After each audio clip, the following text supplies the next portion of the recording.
Listen Your Radio.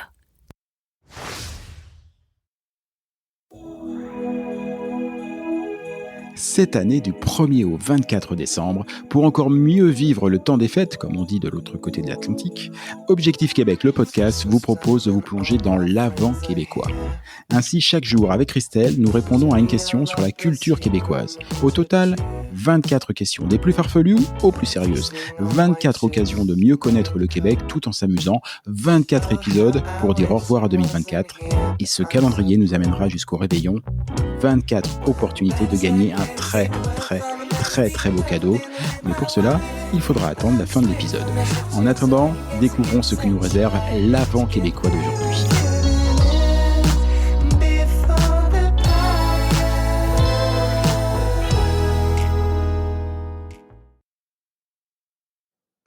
Ô culture, quand tu nous tiens, nous continuons aujourd'hui notre pérégrination au sein du calendrier de l'Avent Objectif Québec. Avec Christelle, si tu es prête, puisque nous sommes aujourd'hui le 4 décembre, une toute nouvelle question. Prête ? Yes. Ok, alors je t'ouvre ça. Bouge pas.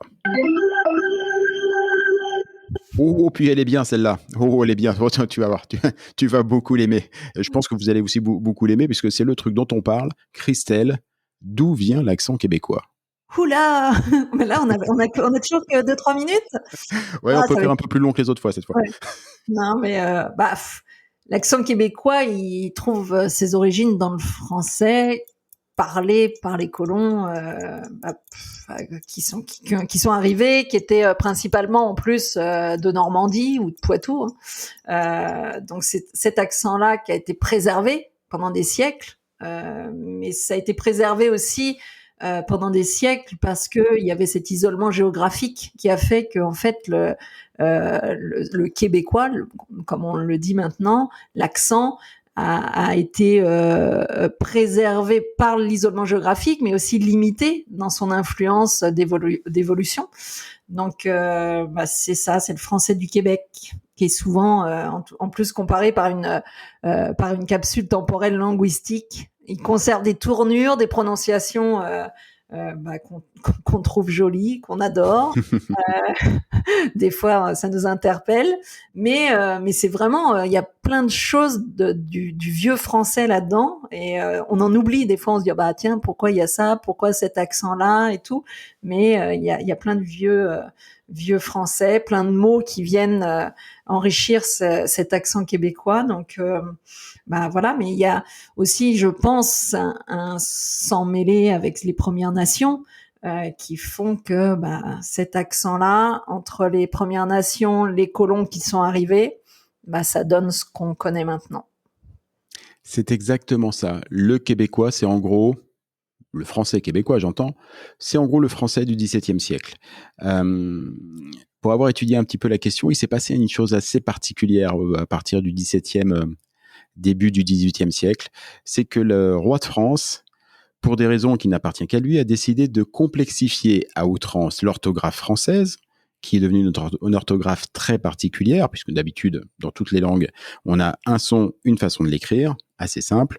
C'est pas du tout le cas en français. Vous pouvez avoir le mot flemme et le mot femme, et pourtant, ça ne se prononce pas pareil, alors que c'est la même ordonnance des lettres. C'est une exemple. Et ça, en fait, ça a été fait à cette période-là par le roi pour marquer la distinction entre les élites, on va dire, la royauté, voilà, la monarchie, et puis le peuple. Voilà. Avec ça, il a modifié également la manière de parler, les tournures de phrases. Donc, on a pris, nous, en France, cet accent qu'on dirait un petit peu parisien et tout ça et tout. Sauf que toutes ces informations-là, puisqu'à l'époque, ils avaient un peu coupé les ponts, parce que l'histoire de la France et du Québec, ça a été une histoire de stop and go. Ils avaient un peu coupé les ponts. Les infos sont pas arrivées jusqu'au Québec, qui avait bien d'autres chats à fouetter, et effectivement, qui a continué à parler le français tel qu'on le parlait, en l'enrichissant avec leur rapport avec les Premières Nations, aussi avec leur rapport avec les anglophones, qui sont quand même juste à côté. Voilà, mais ce n'est pas un accent qui vient de n'importe où. S'il est aussi joli, c'est aussi parce que c'est un peu le nôtre au départ. Et d'ailleurs, moi qui viens d'un tout petit village de Charente, si vous allez dans un coin un petit peu reculé, notamment du côté de la Charente-Maritime, vous allez trouver des grands-pères, des grands-mères, c'était le cas de la mienne, qui ont des expressions qui rappellent farouchement le Québec. Moi, ma grand-mère me disait de faire ça tantôt. Voilà, le tu interrogatif. Tu veux-tu prendre quelque chose à la maison ? Ça, ma grand-mère le faisait. Il n'y a pas qu'au Québec. Donc voilà, vous savez tout, absolument tout sur l'accent québécois. Pas mal, hein ? C'est beau, c'est très très beau. À demain pour la suite. Ciao, ciao. Bye.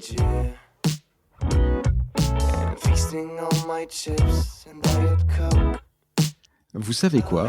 C'est vraiment gentil de nous accorder un peu de votre temps entre les préparatifs de la dinde au marron et l'emballage des cadeaux. Mais puisqu'on parle de cadeaux, à l'occasion de cet avant québécois, Objectif Québec et son partenaire Air Canada mettent en jeu un billet aller-retour France-Canada. Oui, vous avez bien entendu.